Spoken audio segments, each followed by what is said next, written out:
Hello students, this is Sunil sir from Sardana Tutorials. Welcome to all my students. Today we have to discuss CHSL SSC. SSC CHSL का paper हम लोग आज discuss करने वाले हैं। ये tier 1 का पेपर है जो कि हुआ था आपका 4 जुलाई 4/07/2019 और ये शिफ्ट फर्स्ट का पेपर है। शिफ्ट फर्स्ट कौन सा पेपर है? फर्स्ट शिफ्ट का पेपर है जो कि 4 जुलाई 2019 को हुआ था।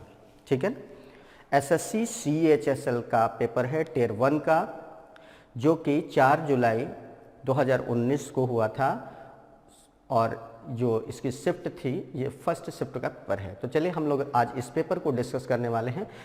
तो जैसे कि हर पेपर हम लोग क्वेश्चन नंबर 1 से 25 तक एक एक क्वेश्चन को बाकायदा डिस्कस करते हैं, बेहतर तरीके से, बहुत बढ़िया डिटेल्ड मेथड में डिस्कस करते हैं और इसी क्रम में हम इस पेपर को आज करेंगे। तो देखते हैं पहला क्वेश्चन क्या है।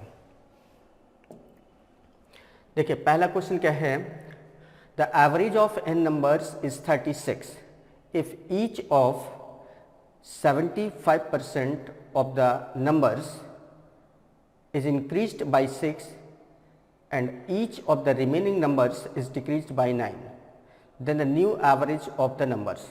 कह रहा है n संख्याओं का जो औसत है वो 36 है।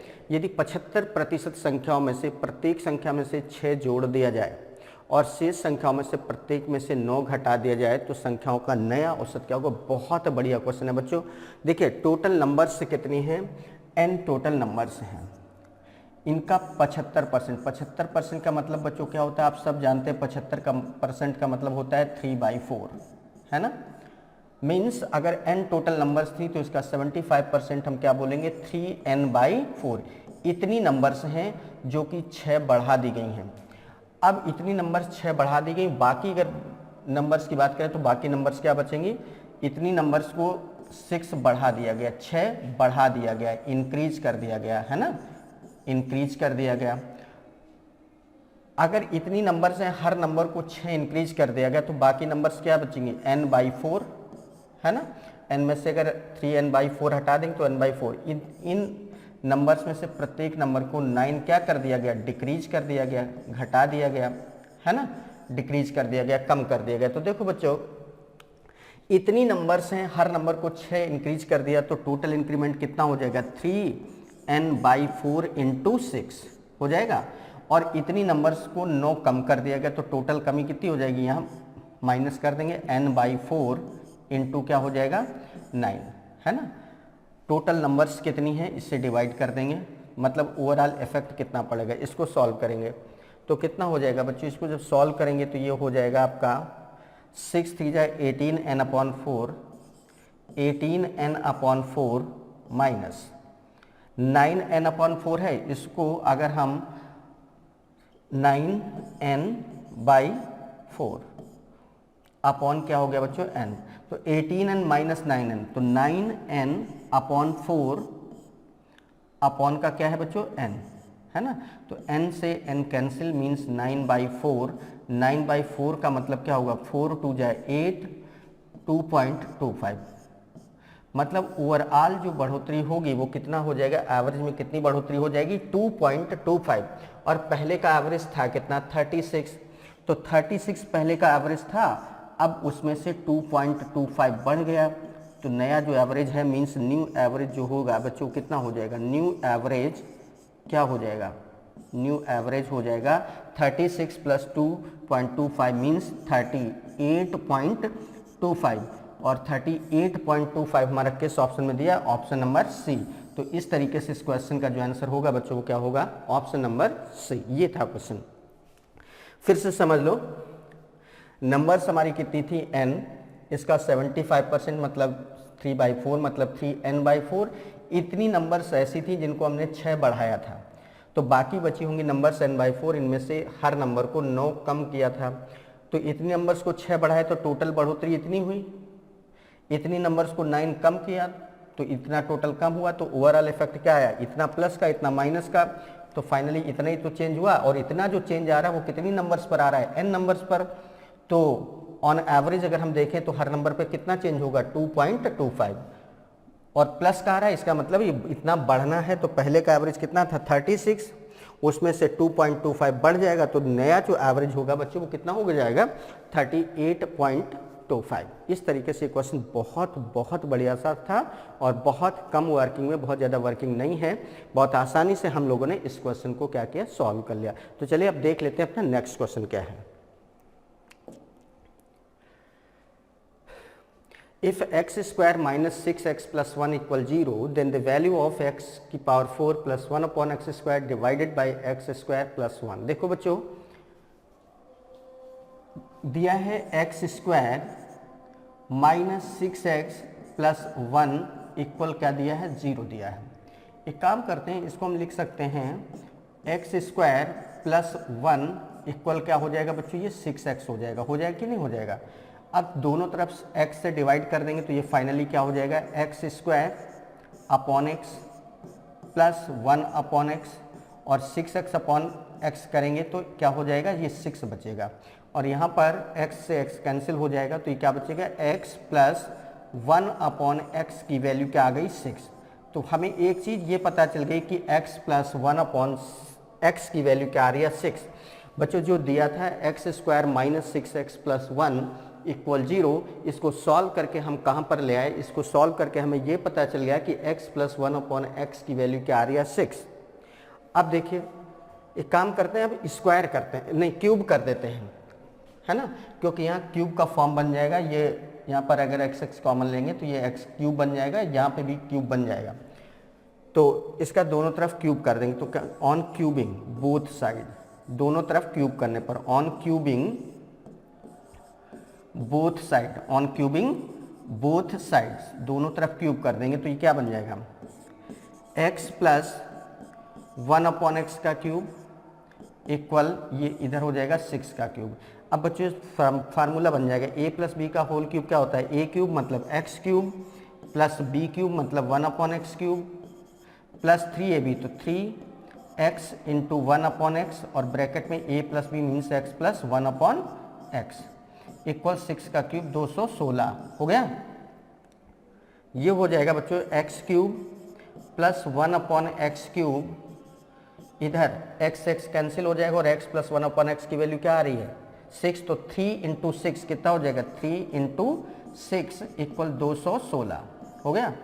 तो ये आ जाएगा आपका x cube plus 1 upon X cube की वैल्यू क्या हो जाएगी 216 में हम 6 3 जा 18 माइनस कर देंगे तो बच्चों कितना बच जाएगा 198। तो हमें ये पता चल गया कि x cube plus 1 upon X cube की वैल्यू फाइनली क्या आ रही है x cube plus 1 upon X cube की वैल्यू फाइनली क्या आ रही है बच्चों 198। ये आ गया, ये पता चल गया, क्लियर है। चलिए x cube plus 1 upon X cube equal क्या आ गया 198। अब देखो ये लिखा था जो हमको पता करना था क्या था x की power 4 plus 1 upon x square, इसको डिवाइड करना था किससे एक्स स्क्वायर प्लस 1 से और एक्स स्क्वायर प्लस 1 इक्वल देखो बच्चों क्या आ रहा है एक्स स्क्वायर प्लस 1 इक्वल क्या है 6x, मतलब यहाँ पर हम क्या लिख सकते हैं 6x, तो ये बन जाएगा आपका x4 plus 1 upon x square और डिवाइड बाई 6x, है ना। अब देखो 1/6 तो हम यहाँ से अलग कर लेंगे, 1/6 तो हमारा बिल्कुल सेपरेट हो गया। अब ये क्या बन जाएगा x की पावर 4 अपॉन एक्स करोगे तो x क्यूब बन जाएगा plus 1 upon x square into x करोगे तो 1 अपॉन एक्स क्यूब बन जाएगा, ये बन गया।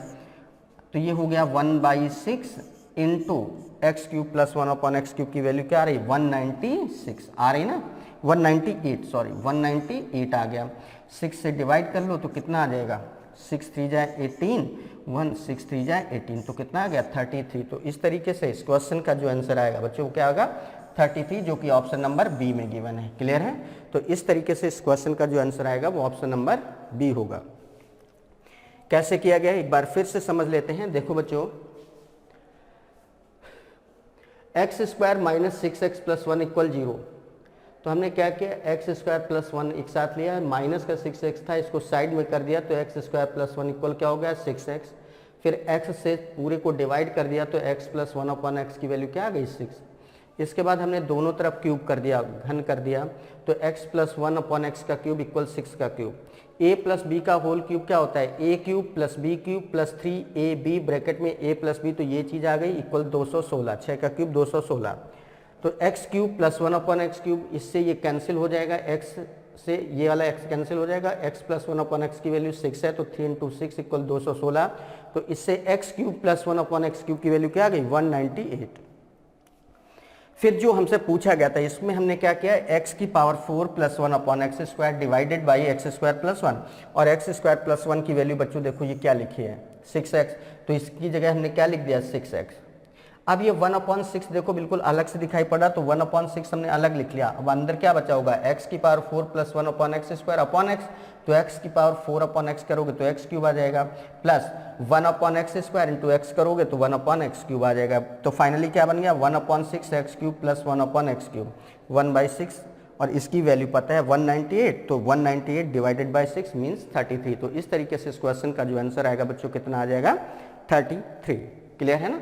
चलिए आगे बढ़ते हैं, देखते हैं नेक्स्ट क्वेश्चन क्या है।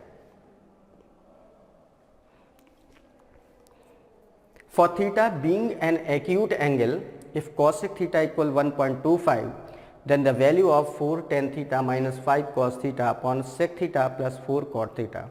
कह रहा है थीटा एक न्यून कोण है। थीटा क्या है, न्यून कोण। न्यून कोण का मतलब 0 डिग्री से ज़्यादा है बट 90 डिग्री से कम है। तो कह रहा है cosec थीटा इक्वल 1.25 दिया है, तो 4 tan theta minus 5 cos theta upon sec theta plus 4 cot theta की वैल्यू क्या होगी। तो देखिए cosec थीटा इक्वल बच्चों क्या दिया है, cosec थीटा इक्वल दिया है 1.25 अपॉन क्या कर देंगे 1, तो ये हो जाएगा 125 अपॉन 100, है ना। भाई डेसिमल के बाद 2 डिजिट है तो डेसिमल खत्म करोगे तो नीचे 2 डिजिट की जगह 2 जीरो आ जाएंगे, तो 125/100 मतलब 25 से डिवाइड कर दोगे तो 25 पंचे 25 चौको 100, तो 5/4 आ गया। मतलब cosec थीटा की वैल्यू क्या आ गई, 5/4। cosec थीटा इक्वल 5/4 है तो sin थीटा इक्वल क्या हो जाएगा, तो cosec का उल्टा होता है sin, तो sin थीटा की वैल्यू बच्चों क्या हो जाएगी, 4/5 हो जाएगी।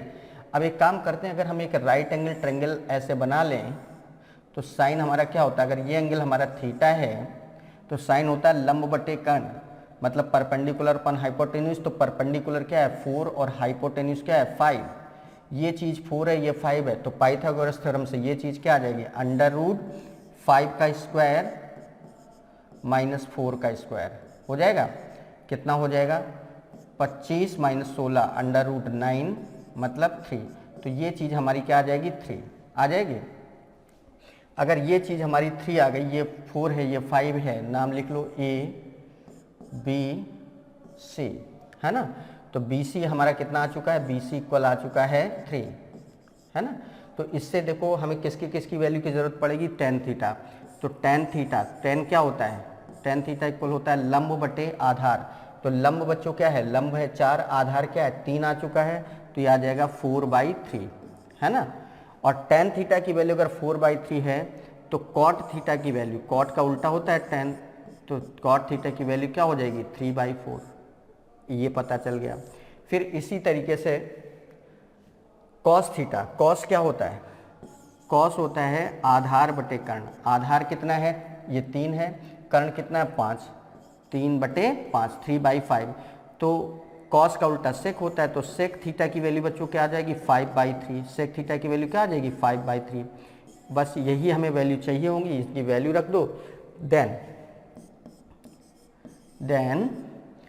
4 tan थीटा, तो 4 tan थीटा की वैल्यू देखो बच्चों कितनी, 4/3 minus 5 cos theta, cos theta की वैल्यू क्या आएगी 3/5 अपॉन कितना हो गया sec थीटा की वैल्यू क्या है 5/3 प्लस 4 cot थीटा की वैल्यू क्या आ रही है 3/4। अब बस इसको सॉल्व कर लेंगे तो कितना हो जाएगा, 4 × 4 16/3 माइनस 5 से 5 कैंसिल 3 हो जाएगा, अपॉन ये हो जाएगा आपका 5/3 प्लस 4 से 4 कैंसिल 3 हो जाएगा।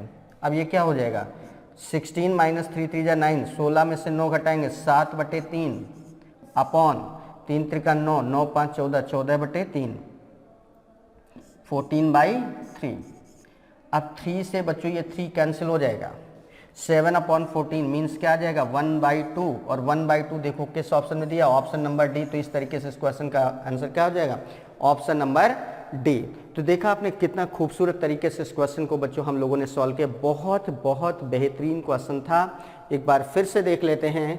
कॉसेक थीटा दिया था 1.25, तो इसको लिख दिया 1.25/1, इसका मतलब होता है 125/100, क्योंकि डेसिमल के नीचे 2 डिजिट हैं तो नीचे 1 के नीचे 2 जीरो आ जाएंगे, तो ये हो जाएगा 125/100, 25 से डिवाइड कर देंगे तो 5/4 आ गया।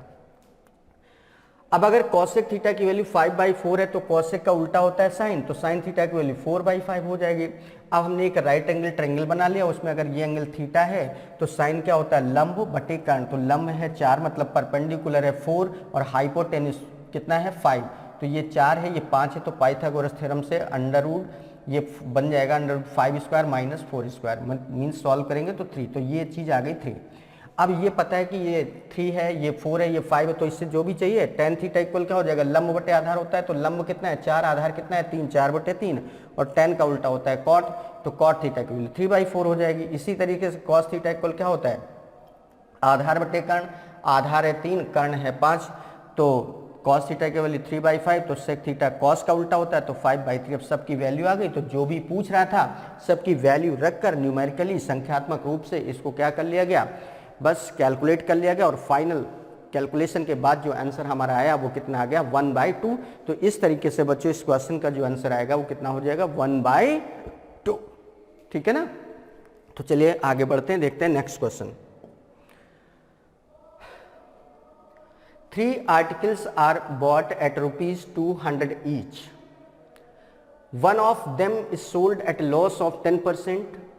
If the other 2 articles are sold so as to gain 20% on the whole transaction, then what is the gain percent on the 2 articles? 200 रुपये प्रति वस्तु की दर पर 3 वस्तुएं खरीदी जाती हैं, उनमें से एक को 10% की हानि पर बेचा जाता है। यदि अन्य 2 वस्तुएं उस दर पर बेची जाती हैं कि पूरे लेन देन पर 20% का लाभ हो जाए, तो दोनों वस्तुओं पर लाभ का प्रतिशत क्या है। बहुत बढ़िया क्वेश्चन है बच्चों। देखो 200 रुपये में एक चीज़ खरीदी जाती है, तो 3 चीज़ खरीदने में कितना पैसा लगा होगा, 200 × 3 मतलब 600 रुपये लगा।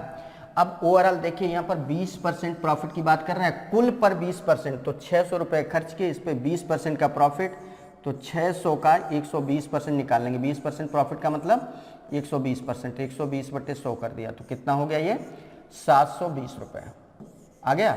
मतलब अब हमें कितना मिलना चाहिए, 600 रुपये हमने खर्च किया है, लेकिन ओवरऑल हमको मिलना चाहिए 720 रुपये, 720 रुपीज़ मिलना चाहिए।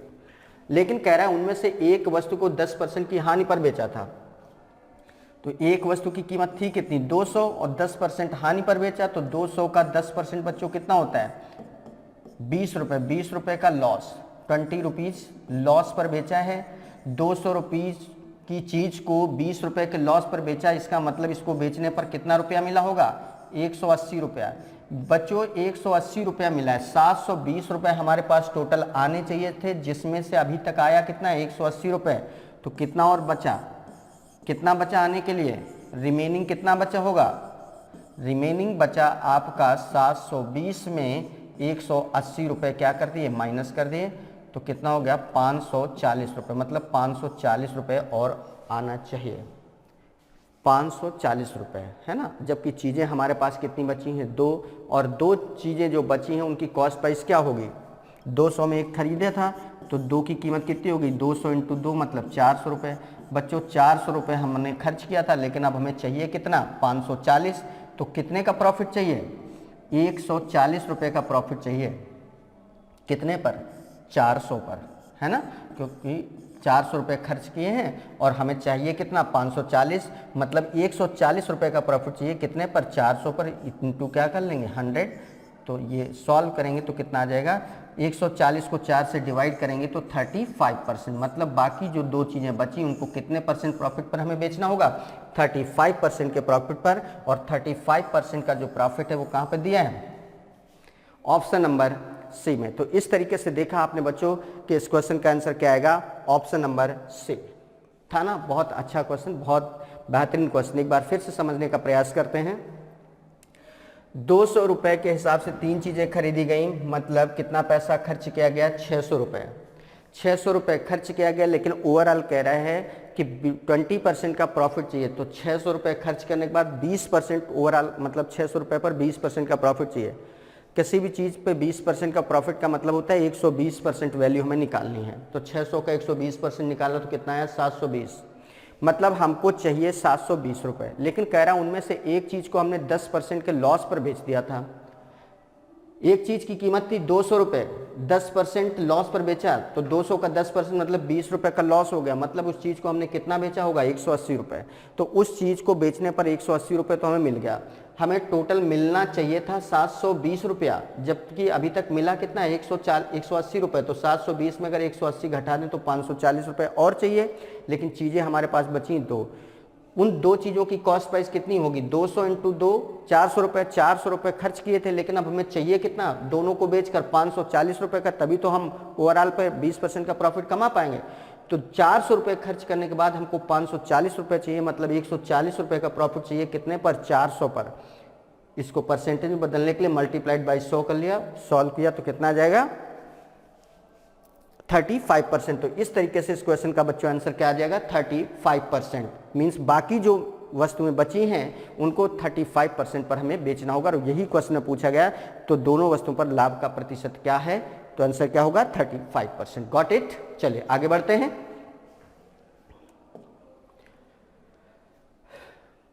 ABCD is a cyclic quadrilateral such that its side AD and BC produced meet at P and sides AB and DC produced meet at Q if angle A equals 62 degree and angle ABC equals 74 degree, then the difference between angle P and angle Q is। ABCD एक चक्रीय चतुर्भुज है जिसकी भुजाएं AD और BC बढ़ाए जाने पर बिंदु P पर मिलती हैं, और भुजाएं AB और DC बढ़ाए जाने पर बिंदु Q पर मिलती हैं। अगर कोण A बराबर 62, कोण ABC बराबर 74 डिग्री हो, तो कोण P और कोण Q के बीच का अंतर क्या है। तो चलिए देखते हैं, फिगर ड्रॉ करते हैं। ये चक्रीय चतुर्भुज है, मतलब एक सर्किल में एक चतुर्भुज बनाया गया है। चक्रीय चतुर्भुज तभी होता है जब उसके चारों शीर्ष एक वृत्त पर हों। तो ऐसे बना लो,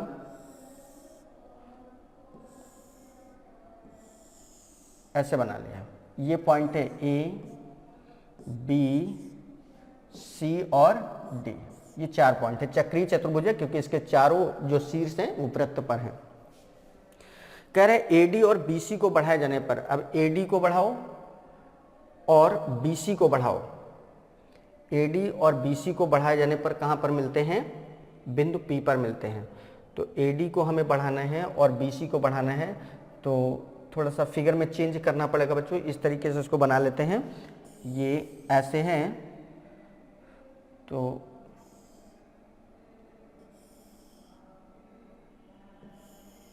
ऐसे बना लो, है ना। ये हो गया A, ये B, ये C और ये D। अब देखो AD को आगे बढ़ाएंगे इस तरीके से ये जाएगा, BC को आगे बढ़ाएंगे तो ये इस तरीके से जाएगा, और इस तरीके से दोनों यहाँ पर मिल जाएंगे। ये पॉइंट कौन सा है, P। ये P पॉइंट है।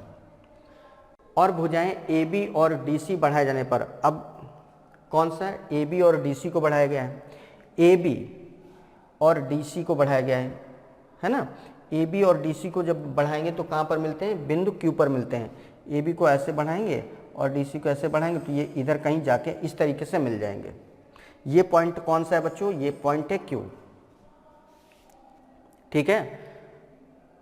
अगर कोण A बराबर 62, ये एंगल कितना दिया है, 62 डिग्री दिया है, 62 डिग्री। कोण ABC इक्वल दिया है 74 डिग्री, ये दिया है 74 डिग्री। ठीक है। तो कोण P और कोण Q के बीच अंतर कितना, मीन्स इस कोण और इस कोण का अंतर बताना है। ठीक है। चलिए देखिए बच्चों, चक्रीय चतुर्भुज में आमने सामने के कोणों का योग क्या होता है, 180। मतलब एंगल B अगर 74 है तो एंगल D ये कितना होगा, एंगल डी इक्वल हो जाएगा आपका 180 में 180 में हम 74 माइनस कर देंगे तो कितना हो जाएगा, 180 में 74 माइनस करेंगे तो ये कितना आ जाएगा 106 डिग्री। मीन्स ये एंगल हमारा कितना हो गया 106 डिग्री। इसी तरीके से ये 62 है तो ये एंगल सी कितना हो जाएगा, एंगल सी इक्वल हो जाएगा, यहाँ आमने सामने के कोणों का योग 180 होगा तो 180 में अगर 62 हटा दें तो एंगल सी आ जाएगा, तो 180 माइनस 62 कर देंगे तो कितना आ जाएगा 118 डिग्री, है ना। मीन्स ये एंगल हमें पता चल गया कितना है बच्चों 106 डिग्री, और ये एंगल हमको पता चल गया कितना है 118 डिग्री। चारों एंगल्स पता चल गए। अब देखो त्रिभुज के तीनों कोणों का योग 180 होता है। जैसे हम ये वाला ट्रायंगल लें, इस ट्रायंगल में इसका इसका और इसका योग क्या होना चाहिए 180, मतलब 180 में अगर हम ये 62 और ये 74 हटा दें तो ये वाला एंगल आ जाएगा। देन एंगल P इक्वल क्या हो जाएगा 180 में हमको क्या घटाना है बच्चों 62 और 74, 62 एंड 74 ये घटा देना है, कितना हो जाएगा 180 माइनस 2 4 6 और 7 13 136, है ना। तो 180 में 136 माइनस करेंगे तो कितना आ जाएगा 10 में से 6 4, इधर बचेगा 17 में से 13 4 44 डिग्री। मीन्स ये एंगल जो है वो हमारा कितना आ गया बच्चों 44 डिग्री। इसी तरीके से ये वाला ट्रायंगल ले लें, ये सीधी लाइन ऐसे जाएगी, बनाने में थोड़ा सा वैसा हो गया, अब सीधी लाइन ऐसे जाएगी तो इसमें त्रिभुज के तीनों कोणों का योग 180 होगा। मीन्स ये कोण अगर हमें निकालना है तो इसमें क्या क्या माइनस करना पड़ेगा, ये एंगल 62 और ये एंगल 106 डिग्री। तो इसी तरीके से एंगल Q की वैल्यू बच्चों क्या आ जाएगी 180 में हमें क्या माइनस करना पड़ेगा 62 और 106, 62 एंड 106 तो 106 और 168, 180 माइनस 168 तो कितना आ जाएगा 180 में 168 माइनस करेंगे तो बच्चों कितना आ जाएगा, ये आ जाएगा आपका 12 डिग्री। कितना आ जाएगा 12 डिग्री। तो बच्चों ये एंगल हमारा कितना आ रहा है 12 डिग्री। अब एंगल P हमारा आ रहा है 44 डिग्री, एंगल Q आ रहा है 12 डिग्री। तो एक एंगल है 44, एक एंगल है कितना 12, तो इन दोनों का डिफरेंस बताना है। देन डिफरेंस कितना हो जाएगा, डिफरेंस हो जाएगा वो कितना आ रहा है 44, वो कितना आ रहा है 12, तो 44 डिग्री माइनस 12 डिग्री कितना आ गया 32 डिग्री। और 32 डिग्री देखिए कहाँ पर ऑप्शन दिया है, ऑप्शन नंबर सी। तो इस तरीके से इस क्वेश्चन का आंसर क्या आएगा, ऑप्शन नंबर सी। देखा आपने कितना बढ़िया सा क्वेश्चन था। फिर से एक बार देख लो बच्चों, ये एंगल हमें दिया था 62 और ये 74 दिया था। चक्रीय चतुर्भुज में आमने सामने के कोणों का योग 180 अंश होता है। तो बी का सामने का कोण ये डी है, तो एंगल डी हम कैसे निकालेंगे 180 में ये वाला 74 हटा देंगे तो 106 डिग्री आ गया। इसी तरीके से एंगल सी अगर निकालना है तो 180 में ये 62 हटा देंगे तो ये 118 आ गया। अब एक बार ये वाला ट्रायंगल ऐसे ले लेंगे तो त्रिभुज के तीनों कोणों का योग 180 होता है, मतलब 180 में अगर ये कोण और ये कोण हटा दें तो एंगल पी आ जाएगा। और वही काम यहाँ पर किया है, 180 में हम 62 और 74 को अगर घटाएंगे तो 180 में 136 माइनस हो जाएगा तो 44 आ जाएगा, मतलब ये एंगल 44 हो गया। बिल्कुल इसी तरीके से ये वाला जब ट्रायंगल लेंगे तो इसमें से ये एंगल और ये एंगल 180 में घटा देंगे तो ये वाला एंगल आ जाएगा। तो ये वाला एंगल कितना आ गया 12। तो अब इन दोनों एंगल्स का डिफरेंस पूछा गया था, तो 44 और 12 का डिफरेंस कितना आ गया 32 डिग्री। तो ये था आपका क्वेश्चन, बहुत बहुत बढ़िया सा क्वेश्चन था और बहुत अच्छे से आपको समझ में भी आ गया होगा। तो चलिए अब आगे बढ़ते हैं, देखते हैं नेक्स्ट क्वेश्चन क्या है।